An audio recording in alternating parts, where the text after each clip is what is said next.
మనం ఆస్వాదించిన తర్వాత మనం ఇంకా ముందుకు పోదాం. రైట్. ఈ సన్నాసి నీ ముద్దు మీద డ్రాయర్ కూడా ఉండదు. పీకడ మొదలు పెడితే బిడ్డ నడి బజార్లో ఉరి తీయాలా, 100 మీటర్ల గోతి తీసి పాతి పెట్టాలన్నా ఒక్కనొక్కని పండబెట్టి తొక్కి పేరు తీసి మెడలేసుకొని ఊరేగుతాం బిడ్డ. లోపల నా కొడుకులు ఛానళ్ళు ఉన్నాయి కదా అని అడ్డగోలు చేస్తే చూసుకుంటూ ఊకుంటా అంటారు. పండబెట్టి తొక్కి పేగులు తీస్తే గాయర్ద కొడుకులు నొక్కనొక్కని. అట్లాంటి లప్పుడు నా కొడుకులకు నేను సమాధానం చెప్పను. దాని అమ్మ మొగులు ఇంట్లోనే అన్ని వచ్చి చూపించుకోమని చెప్పారు. టీవీలో వేసుకొని నాకు ఏం అభ్యంతరం లేదు.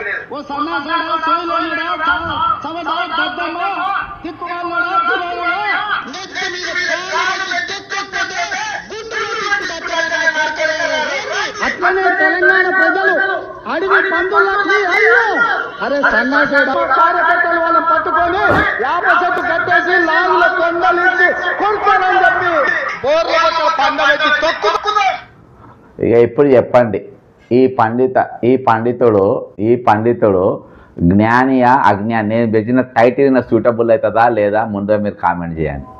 కింద ఇన్ని మాటలు మాట్లాడిన రేవంత్ రెడ్డి గారు జ్ఞాని అంటారా అజ్ఞాని అంటారా? మీరే డిసైడ్ చేయండి. ఇన్ని మాటలు ఇన్ని బూతులు మాట్లాడిన ముఖ్యమంత్రి ఈరోజు తెలంగాణలో రేవంత్ రెడ్డికి సాటి మేటి ఎవరు లేకుండా ఉన్నది. గతంలో కల్వకుంట్ల చంద్రశేఖరరావు గారు ఇటువంటి భాష అంటే ఇలా 50% కూడా మాట్లాడడం లేదో, కానీ అంతకు మించి మొత్తం ఈయన పాండిత్యాన్ని ఈరోజు వలకబోసిన పరిస్థితి. కాబట్టి ఈరోజు ఉస్మానియా యూనివర్సిటీలో ఈ అజ్ఞాని పోయి అక్కడ ఉన్నటువంటి జ్ఞానవంతుల విజ్ఞానులకు ఏమని భాష మాట్లాడిండు, ఏం స్పీచ్ ఇచ్చిందనంటే ఒకసారి ఆయన పాయింట్ టు పాయింట్ నేను వివరించే ప్రయత్నం చేస్తా. ఆయన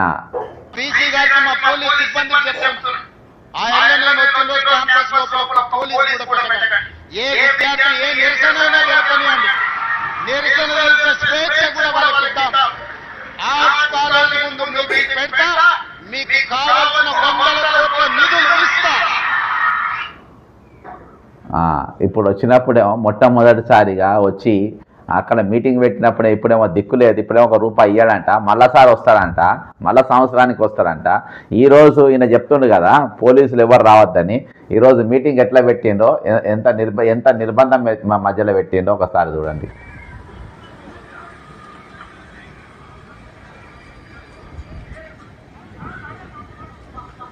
మొత్తం అడుగున పోలీసు పెట్టి పోలీసు పహారం మధ్యలో వచ్చిండు ఈ సిపాయి.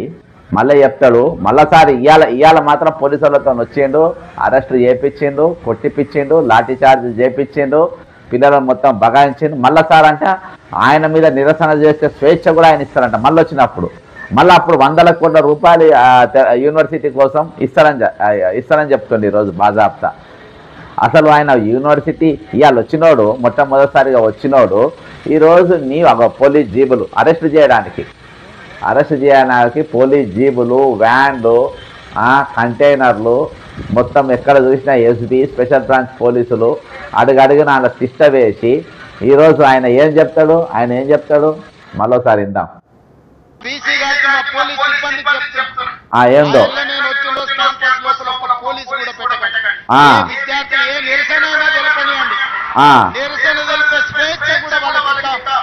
అదేదో ఇవాళ ఇస్తే అయిపో కదా, ఆ స్వేచ్ఛ ఏదో ఇవాళ ఇస్తే అయిపోయేది కదా.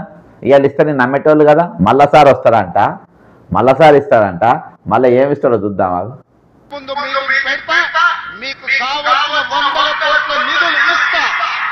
100 కోట్ల నిధులు ఇస్తారంట. ఇక కానకున్నాయి అంటే ఎల్లికో బులాలిక వీళ్ళకి తిననికే సరిపోతలేదు. ఇంకా ఉస్మానియా నువ్వు ఏమి ఇచ్చే అవసరం లేదు. ఆ ఉస్మానియా యూనివర్సిటీ భూములు అమ్మే ఆలోచన చేయకుంటే చాలు. హైదరాబాద్ సెంట్రల్ యూనివర్సిటీ భూములు కుదబెట్టే ప్రయత్నం ఏ విధంగా చేసిండ్రో, ఏ విధంగా అక్కడ ఉన్న భూములు అమ్మే ప్రయత్నం చేసిండ్రో ఆ ప్రయత్నాలు మాత్రం ఇక్కడ చేయకుంటే చాలు. ఇంకా ఏం చెప్పిండు అక్కడ ఆర్టిఫిషియల్ ఇంటెలిజెన్స్ తోని హైదరాబాద్ సెంట్రల్ యూనివర్సిటీలంట అక్కడ పులులు ఉన్నట్టు, ఏనుగులు ఉన్నట్టు, నెమళ్ళు ఉన్నట్టు, జింకలు ఉన్నట్టు తయారు చేసినట్టు. అలా జింకలు చచ్చినాయా లేదా మిత్రమా? నేనే చూపెట్టిన కదా వీడియో. నేను అక్కడ ఒక సుగుణం ఉన్నది. ఒక పార్లమెంట్లో భువనగిరి ఎంపీ ఒక ఐటమ్ రాజా ఉన్నాడు మనకు. ఐటమ్ రాజా చెప్తేనే అరే ఈయనేంది ఇంత ఏదో చదువుకున్న లెక్క కనబడుతుండు, ఏఐ ద్వారా పిట్టలను నెమలను జింకలను తయారు చేసి ఒరినట్టు చేసిండ్రని చెప్పేసి ఈ తుగ్లక్ గారు ఇట్లా చెప్తుండని చెప్పి నేను అనుకున్నా. ఇప్పుడు ఇవాళ రేవంత్ రెడ్డి గారు కూడా మాట్లాడిన తర్వాత ఆ తుగ్లక్ మాట్లాడలే, ఈ తుగ్లక్ ఆ తుగ్లక్ గారితో మాట్లాడిచ్చిందని చెప్పేసి అర్థమైపోయింది. ఆర్టిఫిషియల్ ఇంటెలిజెన్స్ తోని హైదరాబాద్ సెంట్రల్ యూనివర్సిటీలో జింకలు ఉన్నట్టుగా లేకుంటే వేరే పులుగు ఉన్నట్టుగా ఎవరు చూపించాలి, పులులు ఉన్నాయని ఏ ఎదవ కూడా చెప్పాలి అక్కడ. నువ్వు ఏ ఉద్దేశంతో చెప్తున్నావు నీకు తెలుసు. అక్కడ పులులు హైదరాబాద్ సెంట్రల్ యూనివర్సిటీలో పులులు ఉన్నాయి అని చెప్పిన ఎదవ ఎవరో రేవంత్ రెడ్డి గారే చెప్పాలి. అక్కడ నెమళ్ళు ఉన్నాయని చెప్పినాము, జింకలు ఉన్నాయని చెప్పినాము, వాటి గాయపడ్డప్పుడు మీ బుల్డోజర్లతో తొక్కినప్పుడు అవి సచ్చినాయి వాటిని చూపించినాం, గాయపడ్డ వాటిని చూపించినాం. అవి ఏఐ అంటారు, ఆర్టిఫిషియల్ ఇంటెలిజెన్స్ అంటారు. ఇంటెలిజెన్స్ అంటే అజ్ఞాని అని అంటే అటువంటి ఇంటెలిజెన్స్ అంటే ఏందో అర్థం తెలియని ఒక అజ్ఞాని ఈరోజు ఉస్మానియా యూనివర్సిటీలో మాట్లాడిచ్చేదని చెప్పి నేను బాజాబ్తా చెప్తున్నా. ఇక ఆయన స్పీచ్కు సఫర్లు కొట్టిన వాళ్ళందరూ అక్కడ కాంగ్రెస్ కార్యకర్తల సమావేశం తప్ప వేరే ఏం లేదు. ఇంకిందాం ఇసపై ఏం మాట్లాడారు.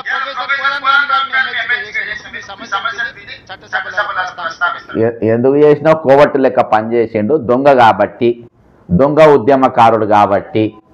ఉద్యమకారుడు ప్రజా సమస్యల గురించి మాట్లాడాడు. నిరుద్యోగులు 29వ జీవో పైన పోరాటం చేస్తే వాళ్ళు రారు, కూర్చోడు, మాట్లాడు. హైడ్రా పేరు పైన పేదల ఇళ్ళు కూలగొడుతూ ఉంటే పోడు, అక్కడ వాళ్ళ గురించి మాట్లాడు. హైడ్రా చెరువులలో పెద్ద ఏది ద ప్రెస్టేజెస్ అంటాడు ప్రేమవత్ చెరువుల, వాసవి అంటాడు కొమ్మత్ చెరువుల. ఈరోజు లెజెండ్ చాలా కన్స్ట్రక్షన్స్ ఈరోజు నీళ్ళల్లో నడుస్తూ ఉంటే వాటి గురించి మాట్లాడు. వెస్టర్న్ కన్స్ట్రక్షన్స్ లియోనియా 10,000 కోట్లది 330 కోట్లకి అమ్ముడు పోతే ఈరోజు మేధావులు పెద్దల సభలో ఉన్నోళ్ళు మాట్లాడారు, నోరు తెరవరు. కాబట్టి ఆ సుగుణం గురించి ఈ సుగుణం చెప్తాను. ఏం చెప్తాడు ఏందా ఇంకా చెప్పు. అరే దివానా మాటలు మాట్లాడతావేంది? సుప్రీంకోర్టు న్యాయము అన్యాయము ఇది తగునా తగదా అని చెప్పి చూసి చేసిండ్రు. అది కుట్ర చేసి సుప్రీంకోర్టుకు పోలేంది రేవంత్ రెడ్డి గారు. మీరు అజ్ఞాని లెక్క మాట్లాడుతున్నారు. మీరు ఉస్మానియా యూనివర్సిటీలా మీరు ఒక అజ్ఞాని లెక్క బిహేవ్ చేస్తున్నారు. మీరు సుప్రీంకోర్టు అజ్ఞానులు పోతారా విజ్ఞానులు పోతారా? న్యాయస్థానానికి ఎవరు ఆశ్రయిస్తారు? అన్యాయం జరిగినప్పుడు ఆశ్రయిస్తారు. దాసోజి శ్రవణ్ గారు తనకు అన్యాయం జరిగింది, నాకు అన్యాయం జరిగిందని చెప్పేసి కోర్టుకు పోయిండు. కోర్టు వాదోపవాదాలు విని సాక్ష్యాలన్నీ చూసి ఇక్కడ అప్పుడున్నటువంటి గవర్నర్ తమిళసాయి గారు ఇచ్చింది తప్పు కాబట్టి వాళ్ళు సుప్రీంకోర్టు వాళ్ళు కొట్టివేసిండ్రు. నువ్వు ఆల్రెడీ ఇదివరకే సుప్రీంకోర్టు గెలికి ఆల్రెడీ నువ్వు తిట్లబడ్డావు, మొట్టకాయలు పడ్డాయి నీకు. అక్కడ హైదరాబాద్ సెంట్రల్ యూనివర్సిటీలో కూడా సుప్రీంకోర్టు ఇండల్జ్ అయ్యి అందులో ఇంటర్ఫియర్ అయిపోయి మిస్టర్ రేవంత్ రెడ్డి అని చెప్పేసి అక్కడ ఇన్వాల్వ్ కావద్దని చెప్పి బాజాబ్తా నీకు మొట్టకాయలు వేసింది అక్కడ. అయినా కానీ నీకు ఇంత కూడా బుద్ధి వస్తలేదు. ఇలా మళ్ళీ సుప్రీంకోర్టు గురించి నా వాదిస్తే మాట్లాడుతుండు కుట్ర చేసి.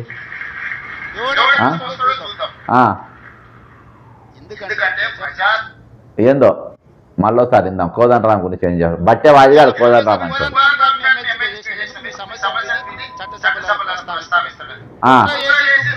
మీ సమస్యలు ఏ సమస్యలు విన్నాడా ఆయన? ఏ సమస్య విన్నాడు? 46వ జీవో సమస్య విన్నాడా? మీరు హామీలు ఇచ్చిన ఇప్పుడైనా చూపెడతా ఫోటో ప్రియాంక గాంధీ గారిది. ప్రియాంక గాంధీ గారి ఫోటో చూపెడతా. రేవంత్ రెడ్డి నువ్వు కూడా పక్కనే ఉన్నావు. ఏమని ఇచ్చింది? దీని గురించి మాట్లాడండా?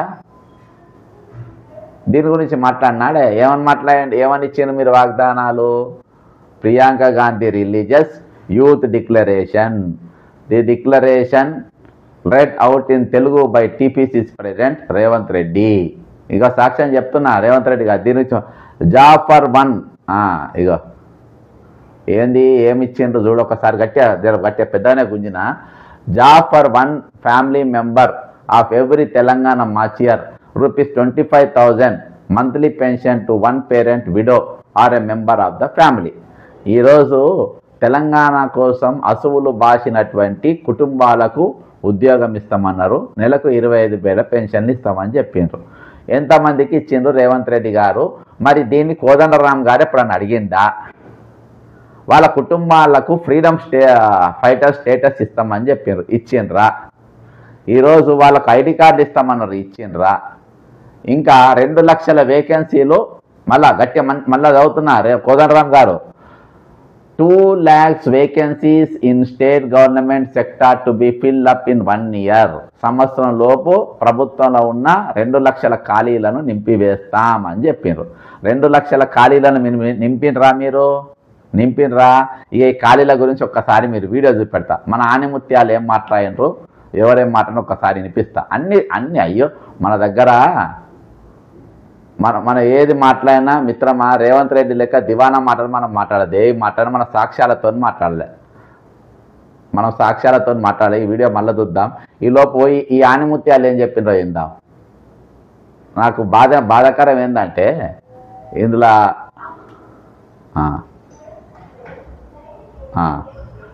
ఏం మాట్లాడిందో ఇగో పొన్న ప్రభాకర్ గారు ఈయన ఎన్ని నౌకర్లు ఇచ్చిందో చూద్దాం. ఈయన కాదు, ఫస్ట్ రేవంత్ రెడ్డిదే ఇద్దాం. రేవంత్ రెడ్డి గారు ఎన్ని నౌకర్లు ఇచ్చిందో చూద్దాం. సో ప్రియాంక గాంధీ గారు సంవత్సరం లోపు ఏం చెప్పింది? 2 లక్షల పోస్టులు నింపుతామన్నది కదా. ఇక ఈయన ఎన్ని నింపిందో చూద్దాం. ఫస్ట్ జాగ్రత్త తగినది కామెంట్ చేయండి దయచేసి. ఎన్ని మళ్ళా మాస్ సరిగ్గా ఏం లేదు నిరుద్యోగం. మళ్ళీ చెప్పు. ఓకే, రేవంత్ రెడ్డి గారు 60,000 ఇచ్చిండ్రు. Very good Revanth Reddy, keep it up. Next IT మంత్రి శ్రీధర్ బాబు గారు ఎన్ని ఇచ్చిండ్రో ఈయన కూడా చదువుతాం. చెప్పండి శ్రీధర్ అన్న. ఓహో ఓ అబ్బా 70,000 అంటే రేవంత్ రెడ్డి 10,000 తక్కువ చెప్పిండు. రేవంత్ రెడ్డి ఏం చేసిండంటే 70,000 నౌకర్లు ఇచ్చే 10,000 మర్చిపోయిండు ఆయన ఇచ్చి, ఇంకా 70,000 ఇచ్చిండంట. ఇది గుర్తు చేసిండు. మొత్తం రేవంత్ రెడ్డి 60,000 ఇచ్చిందని చెప్పిండు, 10,000 పోస్ట్ మర్చిపోయిండు. ఆ 10,000 కలిపి శ్రీధర్ బాబు గారు ఏం చేసిందంటే 70,000 పోస్టులు ఇచ్చినామని చెప్పేసి శ్రీధర్ బాబు గారు చెప్పిండు. కామెంట్ చేయండి దీనిపైన మిత్రులారా దయచేసి. ఇక ఇంకో ఆనిముత్యం ఉన్నాడు మనకు. ఈ ఆనిముత్యం మామూలు ఆత్మహత్యం కాదు. ఎన్ఎస్ఐకి వెళ్ళి వచ్చిండు. ఓ వీరోచితమైన పోరాట గత ప్రభుత్వం చేసిండు. ఇప్పుడు మనం జాగ్రత్త కిందాము. రేవంత్ రెడ్డి గారు 60,000 నౌకర్లు ఇచ్చారు. ప్రియాంక గాంధీ గారు ఏం చెప్పిండ్రు? సంవత్సరం లోపు 2 లక్షల పోస్టు నేను చూపించిన కదా. ఇప్పుడు రేవంత్ రెడ్డి గారు 60,000 చెప్పిండు. శ్రీధర్ బాబు గారు లేదు రేవంత్ రెడ్డి గారు 70,000 ఇచ్చిండు, 10,000 తక్కువ చెప్పిండు అన్నాడు. ఈయన ఎన్ని చెప్తాడో ఇందాం. ఇక చెప్పు పొన్నమని చెప్పు.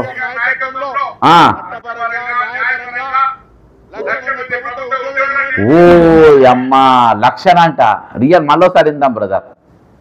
ఓ దేవా. చట్టపరంగా తినండి. చట్టపరంగా న్యాయపరంగా మళ్ళీ వినాలి ఇది. మళ్ళీ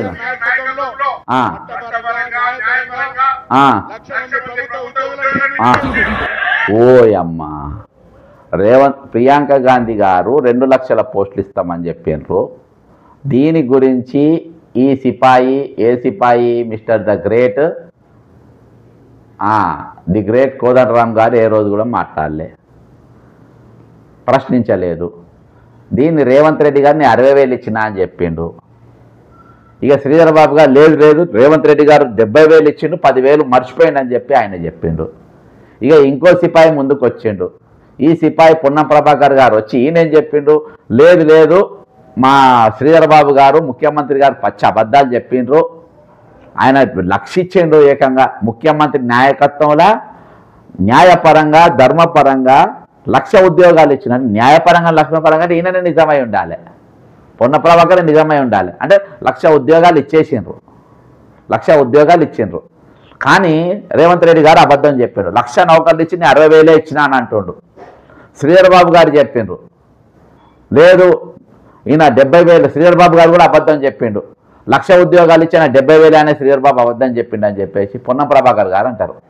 ఇక వీటి గురించి ఈ ఉద్యోగాల గురించి ఇక ఇప్పుడు రేవంత్ రెడ్డి గారు ఏం చెప్పిండంటే మర్చిపోయిందంట పాపం.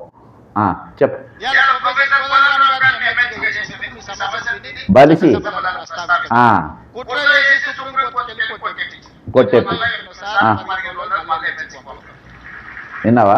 మళ్ళీ 15 రోజులల్లా ఎమ్మెల్సీకి దేనికోసం ప్రశ్నిస్తున్నట్ట. ఎవరి తరపున ప్రశ్నిస్తుండు? నిరుద్యోగుల తరపున ప్రశ్నిస్తున్నట్ట. కాబట్టి పెద్దల సభలకు పోవాలి. అర్థమైందా? ఎవరు? కోదండరామ్ గారు పోవాలి. కోదండరామ్ అనేటువంటి ఎంత బట్టవాజం మొన్న ఒక వీడియో చేసి చూపించిన. అర్థమైందా? దోపిడీ సొమ్ము చేసే అవకాశం దొరికేదాకా నీతులు మాట్లాడతారు. ఇప్పుడు పవర్ ఉన్న వాళ్ళకి ఏ విధంగా అమ్ముడుపోయిందో మీకు బాజాప్తా చూపించిన. ఇది నిరుద్యోగుల సమస్య, నిరుద్యోగులకు ఏ విధంగా మోసం చేసిందో చూసినాం. ఇక ఇంకిందాం. అబ్బా ఓయబ్బా, టీటా అంటే ఏంది? ముఖ్యమంత్రి Revanth Reddy garu, what is the meaning of theta?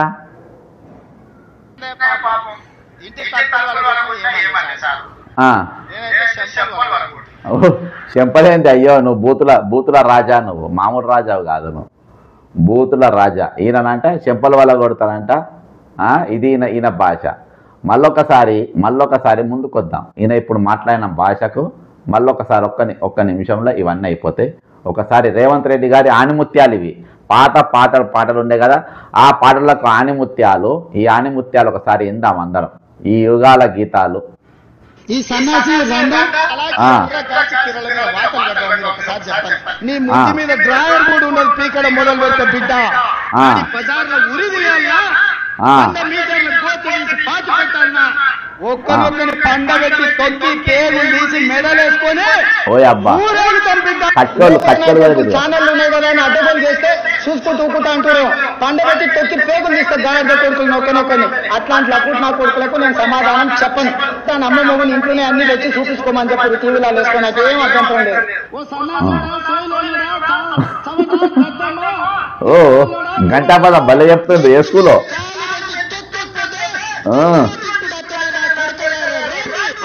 Telangana ప్రజలు అడిగి పందులకి అయ్యో అరే సన్నాసుడు కార్యకర్తలు వాళ్ళని పట్టుకొని యాప చెట్టు కట్టేసి లాగుల కొండలించి కొడుతారని చెప్పి పండబెట్టి ఇది కాబట్టి నేనైతే కొడతా, నేనైతే తొక్కుతా అంటే, అరే నువ్వు చేసే పనే అది కదా, నీ దుకాణమే అది కదా. ఇవాళ నువ్వు చేస్తున్న దుకాణము, నీ షాపు, నువ్వు వ్యవహరించే వ్యవహారము నీది మొత్తం ఆ విధంగానే ఉంది కదా. ఏమన్నా హుందాగుందా? ఒక సీఎం స్టేచర్ నువ్వు ఏమన్నా మెయింటైన్ చేస్తున్నావు? ఈరోజు ఒక చిల్లర లెక్క, చిల్లర మాటలు, చిల్లర చేష్టలు తప్ప ఏమైనా చేసేటివి ఉన్నాయా? ఇంకా వీళ్ళు ఇచ్చిన వాగ్దానాలు ఇవాళ ఇవేవి మాట్లాడలే. ఇవేవి ప్రియాంక గాంధీ గారిని తీసుకొచ్చి ఇప్పుడు వీళ్ళు బీహార్లో తిరుగుతున్నారు. తెలంగాణ మేము ఇచ్చిన మాటలన్నీ నిలబెట్టుకున్నాము, ఇక్కడ అయిపోయినాయి. ఇప్పుడు వీళ్ళు బీహార్లో తిరుగుతున్నారు. బీహార్లో కూడా మేము ఖచ్చితంగా వీడియోలు చేస్తాం, పంపుతాం. 2 లక్షల వేకెన్సీలు in state government sector to be filled up in a year. సంవత్సరంలో 2 లక్షల పోస్టుల గురించి ఇప్పటిదాకా 3 వీడియోలు చూపించిన. రేవంత్ రెడ్డి గారు 60,000, శ్రీధర్ బాబు గారు 70,000, పొన్నం ప్రభా గారు లక్ష పోస్టులు ఇచ్చేసింది already. Okay, backlog post of SC, ST, BC, minorities and EWS will be filled up. SC post, ST అసలు వీటికి గుర్తించిందా? ఎక్కడెక్కడ ఎన్నెన్ని పోస్టులు ఖాళీలు ఉన్నాయి, దీనిపైన ఏమైనా రివ్యూ మీటింగ్లు పెట్టినరా? ఇప్పటిదాకా చేయలేదు. తర్వాత ప్రియాంక గాంధీ గారు ఇంకో అబద్ధం. Job calendar released on T formation day on June 2nd, June 2వ తారీఖు. మొన్ననే మనం ఏడాది మార్చడం చేసుకున్నాం వీళ్ళు ఇచ్చిన జాబ్ క్యాలెండర్కు. ఇవాళ వాళ్ళ జాబ్ క్యాలెండర్ రిలీజ్ చేసింది లేదు, ఎన్ని ఖాళీలు ఉన్నాయో చెప్పింది లేదు, వాళ్ళు ఎక్కింది లేదు. ఇవాళ వరకు జరుగుతుంది అది. TSPSC to be strengthen on the lines of UPSC ప్రకారం దీన్ని చేస్తామన్నారు. చేసిండ్రు. ఏంది? టీఎస్పీఎస్సీని తీసేసి టీజీపీఎస్గా మార్చి అన్ని చదివిన తర్వాత గ్రూప్ 1 ఎగ్జామ్స్ 15 రోజులు ఎగ్జామ్ ఉన్నాగా ఇవి మీ తెలుగు అకాడమీ పుస్తకాలు ప్రామాణికం కావు అనగానే గ్రూప్ 1 అభ్యర్థులంతా గుబేలుమని పడ్డారు. మామూలుగా వాళ్ళే గుబేలుమని వాళ్ళు పడ్డారు. ఇంకున్నది ఇంకా మామూలు చెప్పలే. ఇవన్నీ ప్రశ్నించిందంట ప్రియాంక గాంధీ గారు. కనబడతలే ఇప్పుడు అబద్ధాలు ఆడ చెప్పని పోతున్నట్టున్నది. 75% reservation in jobs to local in private industries which avail tax rebate. ఇవన్నీ అబద్ధం. Monthly unemployment allowance of ₹4 lakhs, 4,00,000 రూపాయలు ప్రతి నెల నిరుద్యోగ భృతి ఇస్తామని చెప్పారు. ఇది అబద్ధం. మరి దీని మీద ఎందుకు మాట్లాడలేదు? ఈరోజు విద్యార్థుల దగ్గరికి, నీవు ఒక ఇంటెలెక్చువల్ స్టడీ చేస్తున్న వారి దగ్గరికి ఈరోజు నువ్వు అక్కడికి పోయి నువ్వు ఏమని మాట్లాడినావు? అన్ని మొత్తం అబద్ధాలు చెప్పి మీరు ప్రియాంక గాంధీ గారితో బాజాప్తా మీరు ఓపెన్ చేసిన దానికే ఈరోజు దిక్కులేదు. ఈరోజు అశోక్ నగర్కు ఇక్కడికి మొత్తం వచ్చి తిరిగి వాళ్ళు పోయిన దానికి మాట ఇచ్చిన దానికే ఈరోజు తిరుగులేదు. కానీ మీరంట వచ్చే రోజుల్లో ఇంకా చాలా చెప్పింది. ఏవేవో చెప్పిండ్రు, youth commission for dispersal, youth commission లేదు, గాడి గుడ్డు లేదు, ఏది లేదు.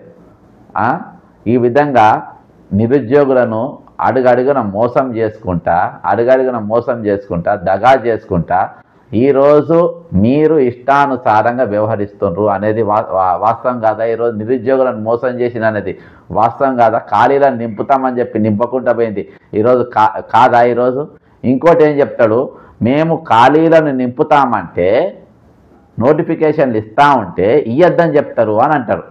మీరు ఇస్తామని ఎక్కడ ఇస్తుంటే ఎవరు ఆపినారు? ఈరోజు ఎవరు వద్దన్నారు? పద్ధతి ప్రకారం ఇవ్వమని చెప్పిండ్రు. పరీక్ష గ్యాప్ పెట్టమన్నారు. అంతేగాని వీరు నౌకర్లు ఇయ్యద్దు అని చెప్పి ఏ ఎదవ అన్నే ఎదవలు అంటారు. ఏ ఎదవ కూడా అనలే ఆ మాట. 46వ జీవో రద్దు మీరే అన్నారు. వీళ్ళ వ్యతిరేకంగా 29వ జీవో మీరే తీసుకొని వస్తారు. ఈరోజు ఏది మన గ్రూప్ 1 పరీక్షల తెలుగు ఎక్కడ పుస్తకాలు పనికిరావని అంటారు మీరు చదువుకున్న తర్వాత. ఈరోజు అన్నీ కూడా కోర్టుల కేసులు పడేటట్టుగా మీరే చేస్తారు. ఈరోజు ఎన్ని డిపార్ట్మెంట్లో ఎన్నెన్ని ఖాళీలు ఉన్నాయో చెప్పారు. అన్నిటికంటే భయంకరంగా నిరుద్యోగ భృతి, నౌకలు రానోళ్లకు నిరుద్యోగ భృతి ఇస్తామని చెప్పిండ్రు. ఈయాటి వరకు ఒక్కళ్ళకు కూడా ఇవ్వలే. ఇన్ని పచ్చి అబద్ధాలు చెప్పుకుంటా తిరుక్కుంటా ఇంకా నోటిఫికేషన్లు ఇస్తారంటే మేమే వద్దంటున్నాం, వీళ్ళే వద్దంటున్నారు అని ఇంత పచ్చి అబద్ధాలు చెప్పేటోళ్ళు మిమ్మల్ని ఏమనాలి? ఇక ముందు వరుసలు అసలు ఇది కాంగ్రెస్ పార్టీ కార్యకర్తల మీటింగ్ ఉస్మానియా యూనివర్సిటీలో జరిగింది. ఎట్లా చెప్తానంటే ఒకసారి ముందు వరుసలు చూద్దాం ఎవరు కూర్చుండ్రో. ఎందుకంటే అందరు కూడా వాళ్ళందరూ మన నాతో నిద్ర పనిచేసిన వాళ్ళే, నాకు వాళ్ళ మీద ఏం లేదు. కానీ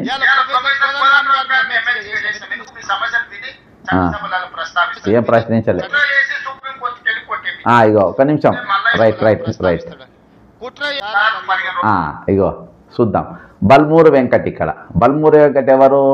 కాంగ్రెస్ కార్యకర్త. వేం నరేందర్ రెడ్డి ఈయనెవరు? కాంగ్రెస్ నాయకుడే. అంటే ఆయన ఎమ్మెల్సీ, ఈయన ఇదే. ఇగో ఇక్కడ ముందు కూర్చుందిగా అద్దంకి దయాకర్ వాళ్ళ మిస్సెస్, ఇది కూడా అద్దంకి దయాకర్ ఉన్నారు. ఇంకో ఇక్కడ బాల సిస్టర్, ఈమె కమిషన్ మెంబర్గా ఉన్నారు. వెనక కూర్చున్న వాళ్ళు దాదాపు అందరూ కూడా ఎన్ఎస్వై అక్కడ ఆయా జిల్లాలో ఉన్నటువంటి కాంగ్రెస్ పార్టీ నాయకులే. దాదాపుగా 90% కాంగ్రెస్ నాయకులే అక్కడ కూర్చున్నారు. అన్ని ఐడి కార్డు చూసి వీళ్ళు లోపల గొడవ పెట్టరు, ఏం అడగరు అని తెలిసిన తర్వాత లోపల తీసుకొచ్చి ముందు వరుసను మాత్రం పక్కగా వాళ్ళ మనుషుల దగ్గరుండి నింపుకున్నారు. ఇక ఈయన స్పీచ్ ఎవరి కోసం ఇచ్చిండు ఈరోజు ఎవరికి ఇచ్చిండ్రు? వాళ్ళ విజ్ఞానాలను కూర్చోబెట్టుకున్నానా, అజ్ఞానాలను కూర్చోబెట్టి వాళ్ళ కాంగ్రెస్ కార్యకర్తలను కూర్చోబెట్టుకున్నారా?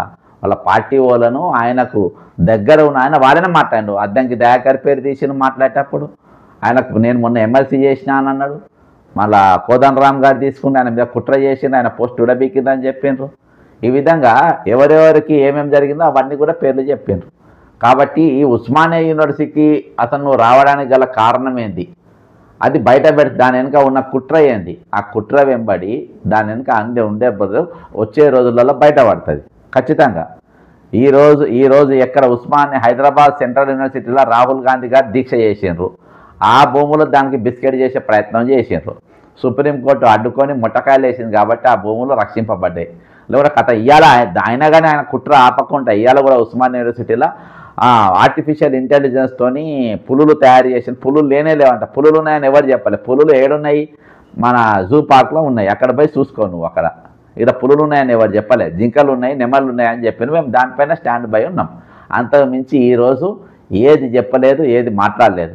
ఈరోజు పోలీసుల పహారా మధ్యలో ఉస్మానియా యూనివర్సిటీకి మీరు ఏ విధంగానైతే వచ్చిండ్రో, ఒకరోజు తెలంగాణ పైన విషం చిమ్మిన మీరు, ఆనాడు ఉస్మానియా యూనివర్సిటీ తరమబడ్డ మీరు, ఈరోజు నేను ఉస్మానియా పోయి నేను మీటింగ్ పెట్టగలిగిన చెప్పుకోవడానికి మాత్రమే నువ్వు వచ్చినావు.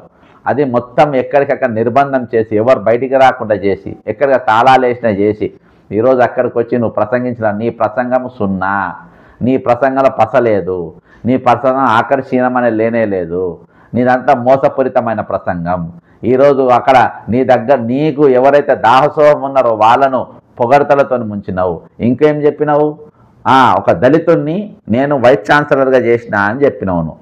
ఇక తెలంగాణలో బీసీ ఉద్యమం జరుగుతూ ఉంది, దళితుణ్ణి వైస్ ఛాన్సలర్ చేసిన అని అన్నావు. దళితుని వైస్ ఛాన్సలర్ చేసినానంటే ముఖ్యమంత్రి పదవి తీయలే కదా, ఒకదానికైతే తీయాలి కదా. ఇప్పుడు ఇన్ని యూనివర్సిటీలు ఉన్న దగ్గర దళితునికి ఏదో ఒక దగ్గర ఇవ్వాలి కదా.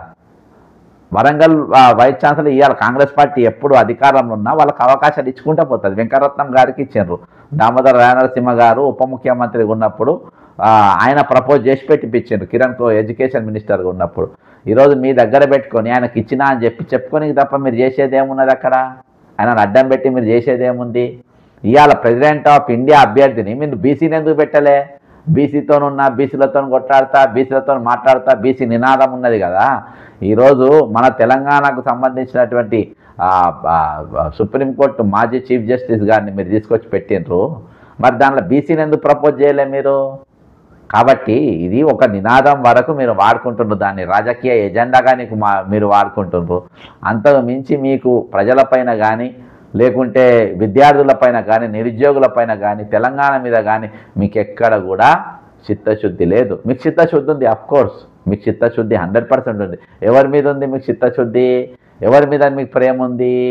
ఎవరి మీద ఉందంటే కేవలం చంద్రబాబు నాయుడు మీద ఉన్నది, తెలుగుదేశం పార్టీ మీద ఉన్నది, గతంలో తెలుగుదేశం పార్టీకి వెళ్ళి వచ్చిన వారిపైన ఉన్నది, నీకు జీ హుజూర్ అనేటోళ్ళ మీద ఉన్నది.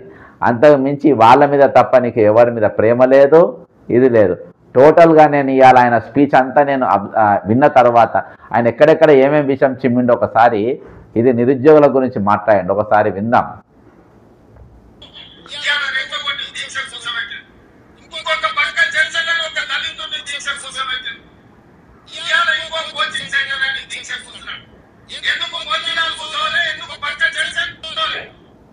ఏమని చెప్పిండు, దేని గురించి మాట్లాడాడు?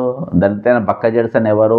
ఇది మహబూబ్ నగర్ మీటింగ్లో మేము గత సంవత్సరం 12 రోజులు నిరుద్యోగుల కోసం కోదండరామ్ అనేటోడు అన్నీ మూసుకొని కూర్చుంటే, తెలంగాణ మేధావులు అన్నీ మూసుకొని కూర్చుంటే, తెలంగాణ విద్యార్థులు రెచ్చగొట్టి తెలంగాణ వస్తే నీళ్ళు వస్తాయి, నిధులు వస్తాయి, నియామకాలు వస్తాయి, మన ఆత్మగౌరవం వస్తుంది, స్వయం పాలన వస్తుంది అని చెప్పేసి లంగా మాటలు లుచ్చా మాటలు మాట్లాడిన మేధావులు పారిపోతే, ఆ రోజు నేను నిరుద్యోగుల తరపున నిరాహార దీక్ష చేస్తే మమ్మల్ని అరెస్ట్ చేసి నిర్బంధం పెట్టి బలవంతంగా దవాఖానకు తీసుకుపోకుండా వాళ్ళు ఇష్టానుసారంగా జీబులలో తిప్పి మా కుటుంబస్తులు లొల్లి పెట్టి నిమ్స్ హాస్పిటల్ తరలించిన తర్వాత అక్కడ వైద్యం అందకుండా చేసి మొత్తం పోలీసు వాళ్ళు నా ముందు కూర్చొని చేసి ఈరోజు ఏమని మాట్లాడుతూ, నేను 34 సంవత్సరాలు కాంగ్రెస్ పార్టీలో నిస్వార్థంగా గత ప్రభుత్వం మీద దాదాపు 179 కేసులు వేసి నిలబడ్డ నన్ను పార్టీకి సస్పెండ్ చేసి ఎందుకు చేసిన 46 మనం ఇచ్చిన వాగ్దానాలపై నిలబడాలని చెప్పినాం. ఓటుకు నోటు రెడ్ హ్యాండ్ దొరికిన దొంగను ముఖ్యమంత్రిగా చేయొద్దని చెప్పేసి నేను ప్రెస్ మీట్ పెట్టడం. కాబట్టి ఒక ఐడియాలజీ ఉన్నటువంటి వ్యక్తిని తీసుకురావాలి, కానీ ఇటువంటి కాకముందే ఈయన ఏ సబ్జెక్టు పైన ఏ రోజు కూడా ఆ రోజు కొట్లాలి, ఈ రోజు కొట్లాలి. అందుకని మా గలాలు చాలా గంభీరంగా ఉంటాయి, మా గలాలు చాలా తేజ్గా ఉంటాయి. ఎందుకుంటే అంటే మేము ఎక్కడ అబద్ధాలు ఆడాల్సిన అవసరం లేదు, మోసాలు చేయాల్సిన అవసరం లేదు, దగా చేయాల్సిన అవసరం లేదు. నేను లాస్ట్ బట్ లీస్ట్ అని చెప్పేసి ఆయన విషయం ఏ విధంగా సామాన్యుల పైన, కార్యకర్తల మీద, దళితులైన ఆయన సస్పెండ్ చేసినోడు ఎవడు, ఎల్లగొట్టినోడు ఎవడు, నన్ను దీక్ష గుసబెట్టినని చెప్పి లంగా మాటలు లుచ్చా మాటలు రేవంత్ రెడ్డి మాట్లాడాడు కదా. మరి ఆయన నన్ను దీక్షలు గుసబెట్టినప్పుడు వాళ్ళు గుసబెట్టిన చెప్పినావు, వాళ్ళ మీద పోరాటం చేసినప్పుడు నువ్వు ఎంకరేజ్ చేసినావా రేవంత్ రెడ్డి? బీఆర్ఎస్ మీద యుద్ధం చేసినప్పుడు నువ్వు నాకు మద్దతు తెలిపినావా? నువ్వు నిలబడిపో అని చెప్పి లీగల్ సపోర్ట్ కానీ మారల్ సపోర్ట్ కానీ ఏ రోజైనా చేసినావా? నువ్వు పీసీసీ కాకముందు ఆల్ ఇండియా కాంగ్రెస్ కమిటీ మెంబర్ను, నేను నా all India Congress party member నాది ఊడబీకి ఇచ్చినావు.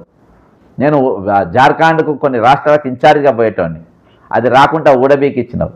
నేను ప్రదేశ్ కాంగ్రెస్ కమిటీ ప్రధాన కార్యదర్శిని, ఆ పోస్ట్ ఊడబీకినావు. నువ్వు నా ఇంటికి కూడా బీకలేవు ఇంతకు మించి అని చెప్పి నేను పక్కన కానీ ఏడ కూడా నేను మాట్లాడలే కదా. దళితులైన బక్క జడ్సను, దళితుడిని నేను ఉస్మానియా యూనివర్సిటీకి చేసిన, ఏదో పెద్ద చీఫ్ మినిస్టర్గా చేసినట్టుగా, వైస్ ఛాన్సలర్గా చేసిన. కాబట్టి ఏదైనా మాట్లాడితే ఒక జ్ఞాని లెక్క మాట్లాడాలి, ఒక స్టేచర్తో మాట్లాడాలి, ఒక స్టేచర్ ఉన్న ముఖ్యమంత్రి లెక్క మాట్లాడాలి, ఒక పరిణితి చెందిన నాయకుని లెక్క. నీ పరిణితి లేదు. తెలంగాణను ఎక్కడ పడితే వాళ్ళు అమ్ముకునే ప్రయత్నం చేస్తావు, తెల్లాలేస్తే రియల్ ఎస్టేట్ దందాలు చేస్తావు, తెల్లాలేస్తే రియల్ ఎస్టేట్ మయంగా ఈరోజు నీ సెక్రటరియట్ మారుతుంది. 10 శాఖలు పెట్టుకుంటావు నీ దగ్గర, ఏ శాఖ కూడా నీ న్యాయం చేయవు. ఒక్కసారి అంబులెన్స్ పైన లాస్ట్లో డెడ్ బాడీని తీసుకుపోయి అంబులెన్స్ పైన కూడా నీ ఫోటోనే పెట్టుకుంటావు, వేరే ఫోటో పెట్టవు. లాస్ట్లో మీ ఆరోగ్య మంత్రి ఫోటో కూడా ఉండదు అక్కడ, నీ ఫోటో మాత్రమే ఉంటుంది. మరి నువ్వు ఏ రోజైనా వరంగల్ ఎలుకలు గడిచి చచ్చిపోయినటువంటి ఎంజిఎం దవాఖాన పైన మేము కేసులు వేసినాం గత నువ్వు ఎప్పుడైనా పోయి చూసినవాడా?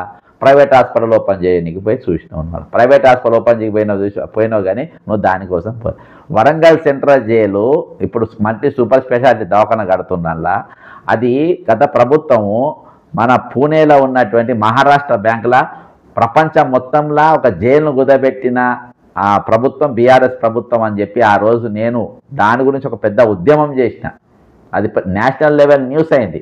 వరంగల్లో ప్రతి గుండెకడి తాకింది. ముఖ్యంగా వరంగల్ స్వీప్ గానికి Warangal central jail main reason. మీరు వరంగల్లో ఎవరినైనా అడగండి.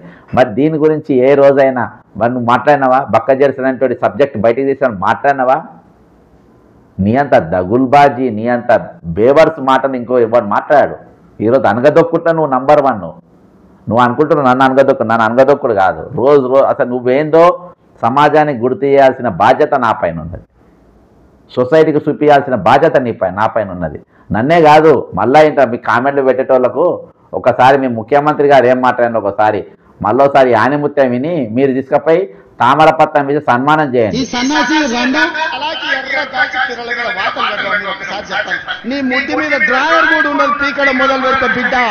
నడి బజార్లో ఉరి తీయాలన్నా 100 మీటర్ల కోత నుంచి పాతి పెట్టాలన్నా ఒక్కనొక్కని పండబెట్టి తొక్కి పేరు తీసి మెడలేసుకొని ఊరేడు చంపిద్దాం.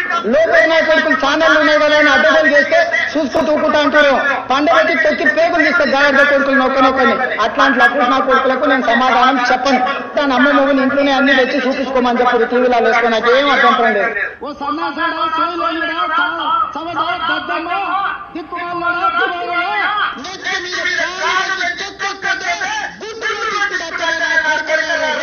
అట్లనే తెలంగాణ ప్రజలు అడవి పందులకి అరే సన్నాసుడు కార్యకర్తలు వాళ్ళని పట్టుకొని యాప చెట్టు కట్టేసి నాగుల కొండలించి కొడతారని చెప్పి ఇది ఆయనది ఒక తమ్ముడు పెడుతుండ్రు. బీజేపీ బీజేపీ బాజాప్తం మోసం చేసింది కొన్ని 100 సార్లు చెప్పిన నేను. ఇదివరకు ఆర్ఆర్బి ఉండే, బిఎస్ఆర్బి ఉండే, బ్యాంక్ సర్వీస్ రిక్రూట్మెంట్ బోర్డు అని ఉండే. అందులో ఉద్యోగాలు వచ్చేది. కేంద్ర ప్రభుత్వం ప్రైవేటైజేషన్ చేసి చాలా ఉద్యోగాల కోతలు పెట్టిందని చెప్పి ఎన్నోసార్లు నేను బాజాప్తా చెప్పిన.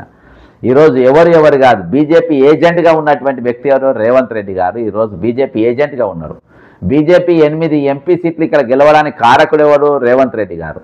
ఈరోజు పట్నం మహేందర్ రెడ్డి భార్య చేవెళ్లలో బరాబర్ గెలిచేది. 101% అక్కడ గెలిచేది. అక్కడ విశ్వేశ్వరరెడ్డిని గెలిపియాలని చెప్పేసి ఆమెను తీసుకొని వచ్చి ఇక్కడ ఈటల రాజేందర్ గెలవాలని ఆమెను తీసుకొచ్చి మల్కాజ్గా నిలబెట్టిండు. ఇక్కడ ఈటల రాజేందర్ గెలిచిండు, అక్కడ విశ్వేశ్వరరెడ్డి గెలిచిండు. విశ్వేశ్వరరెడ్డి ఈయన సోపద్దారులు దోస్తులు వాళ్ళు ఆయన గెలవాలని ప్లస్ వెస్టర్న్తో ఉన్నటువంటి ఒప్పందంలో భాగంగా ఆయనను అక్కడ ఈ మల్కాజ్గిరి సీటుకు ఖర్చు పెట్టేట్టుగా రంజిత్ రెడ్డిని తీసుకొని వచ్చి అక్కడ ఎంపీ టికెట్ ఇచ్చారు. ఎక్కడైనా గెలవాలి. ఆయనతోని ఒప్పందాలేంది? వెస్టర్న్, లియోనియా, ఇంకా కొన్ని భూ లావాదేవీలు వీటితోని సెటిల్మెంట్ల కోసం తీసుకొని వచ్చి పెట్టుకున్న ఇది. నేను ఈరోజు నా ఫోకస్ రేవంత్ రెడ్డి స్పీచ్ పైన ఉంది. ఈరోజు వీళ్ళందరూ కూడా ఈరోజు తెలంగాణ ప్రజలను మోసం చేసిన వాళ్ళు ప్రతి ఒక్కరు ఉన్నారు. ఇలా బీజేపీ సొక్కంపుస కాదు, బీఆర్ఎస్ సొక్కంపుస కాదు. ఈరోజు అందరు కలిసి తెలంగాణను ఏ విధంగా మోసం చేసిందనేది నేను బాజాప్తా ఈరోజు చెప్తున్నా. దీనిపైన ఎవరు మాట్లాడారు? ఈరోజు బండి సంజయ్ కానీ లేకుంటే కిషన్ రెడ్డి కానీ మాట్లాడారు. వాళ్ళందరూ ఈరోజు ఆయనకు 2 కళ్ళ లెక్క ఈ రాష్ట్రంలో ఉన్నారు, ఆయనకు మద్దతుగా ఉన్నారు. బీజేపీ ఆపోజిషన్ అనేది తెలంగాణ కనబడుతుందా? కనబడతలేదు. ఈరోజు కనబడతలేదు. బీజేపీ ఆపోజిషన్ రోలే ప్లే చేస్తలేదు. ఎక్కడో ఒక దగ్గర ఒక టెంపుల్కి ఏమైనా జరిగితే వచ్చి అక్కడ నిలబడి ధర్నాలు చేస్తున్నదని ఈరోజు నిరుద్యోగులు మోసం చేస్తున్నారు. 29వ జీవో తీసుకొచ్చి మోసం చేసినారు. 46 జీవో రద్దు చేస్తామని చేయలేదు. ఈరోజు పేపర్ లీకేజ్ జరిగిన వాళ్ళపైన గతంలో జరిగిన వాళ్ళపైన చర్యలు తీసుకుంటలేరు. ఈరోజు 10,000 కోట్ల విలువైనటువంటి లియోనియా ప్రాపర్టీస్ను కేవలం 330 కోట్లకి అమ్మితే ఈరోజు బీజేపీ మాట్లాడద్ది. దేని గురించి మాట్లాడుతుంది బీజేపీ? కాబట్టి వీళ్ళంతా ఒక సిండికేట్గా మారింది. ఈరోజు బీఆర్ఎస్ కానీ బీజేపీ కానీ కాంగ్రెస్ కానీ అందరు కలిసి ఒక సిండికేట్గా మారి ఈరోజు చేశారు. ఈరోజు నిజంగా బీఆర్ఎస్ కానీ బీజేపీ కానీ ఆపోజిషన్ రోల్ ఉంటే నాకు మాట్లాడాల్సిన అవసరం ఏముంది బాస్? ఈరోజు తెలంగాణ మేధావులు, తెలంగాణ వాచ్ డాగ్స్ అని చెప్పుకునే మేధావులు ఈరోజు వాళ్ళు మాట్లాడితే నేను ఎందుకు మాట్లాడచ్చు? గత ప్రభుత్వం పైన ఒక టీం ఉంది, ఈ ప్రభుత్వంలో ఒక టీం ఉంది. ఒక టీం అయితే గత ప్రభుత్వంలో ఎంజాయ్ చేసింది గంట చక్రపాణి మల్లెపల్లి లక్ష్మి అనేట ఆయన ఈ ప్రభుత్వంలో కూడా ఎంజాయ్ చేస్తారు. కాబట్టి వీళ్ళు దోపిడీ చేసే అవకాశాలు దొరికేదాకా నీతులు మాట్లాడినటువంటి వ్యక్తులు ఈరోజు ఆపోజిషన్ రోల్ అనేది ఎవరు ప్లే చేస్తలేరు. ప్లే చేస్తుంది యూట్యూబ్ ఛానల్స్ మాటువంటి కొంతమంది మాత్రమే. గత ప్రభుత్వం ప్రజాపక్షాన్ని నిలబడ్డాం, ఈసారి ప్రజాపక్షాన్ని నిలబడ్డాం. నేను రేవంత్ రెడ్డిని మోసిన, రేవంత్ రెడ్డి అంటే మునగాడు ఎవరు లేడు, ఆయన పెద్ద తీస్మార్ ఖాన్ లేదు, ఆయన బాహుబలి, ఆయన వల్లనే ఈరోజు కాంగ్రెస్ పార్టీ అధికారంలో వచ్చిందని ఒక్క భజన మాట మాట్లాడితే ఈరోజు బక్క జెర్సన్ అంటే ఒక ఎమ్మెల్సీ లెక్క ఉండేటోడు కావచ్చు, లేకుంటే ఇక దేనికోసం ఉండేటోడు కావచ్చు. కానీ ప్రజలు మోసపోయేటోళ్ళు, దగాబడ్డ ప్రజల కోసం, దగాబడ్డ గొంతుల తరపున, ఇండ్లు కోల్పోయిన హైడ్రా బాధితుల తరపున, ఉద్యోగాలు వస్తాయని చెప్పి నిరాశతోనున్న నిరుద్యోగుల తరపున నిలవాల్సిన బాధ్యత గత ప్రభుత్వం పైన పోరాడిన నా పైన కూడా ఖచ్చితంగా ఉంది. కాబట్టి నేను ఇయాల్టి కూడా ఎన్ని కష్టాలు పడ్డా, ఎన్ని ఇబ్బందులు పడ్డా, ఎన్ని కుటుంబ సమస్యలు వచ్చినా, ఎన్ని ఆర్థిక సమస్యలు వచ్చినా, ఎన్ని ఆరోగ్య సమస్యలు వచ్చినా ఖచ్చితంగా మేము ప్రజలతోనే నిలబడ్డాం, ప్రజలతోనే ఉన్నాం. ఈరోజు ఇంతసేపు మాట్లాడుతున్నా పాపం చాలా ఓపికతోని ఒక్కరు మాత్రం నన్ను విమర్శించే పని మీదనే కామెంట్స్ పెట్టుకుంటారు. All the best brother, thank you. నువ్వు చాలా బాగా మీరు కామెంట్ పెట్టారు, మీరు చాలా బాగా టైప్ కొట్టారు. ఎనీహౌ రేవంత్ రెడ్డి గారు జై హో. మీ విజ్ఞానులకు మీ అజ్ఞాని ముఖ్యమంత్రి ఇచ్చిన స్పీచ్పై నా ఈ విశ్లేషణ. జై తెలంగాణ, అమరవీరులకు జోహార్లు. బక్క జెర్సన్ ఫ్యాక్ట్స్ ఛానల్ను నేను కేవలం నిజాలను మాత్రమే మీ ముందుకు తీసుకురావడానికి నేను స్టార్ట్ చేసిన. ఖచ్చితంగా దీన్ని సబ్స్క్రైబ్ కాని వారు సబ్స్క్రైబ్ చేయండి, షేర్ చేయండి, కామెంట్ చేయండి. Thank you. Good night.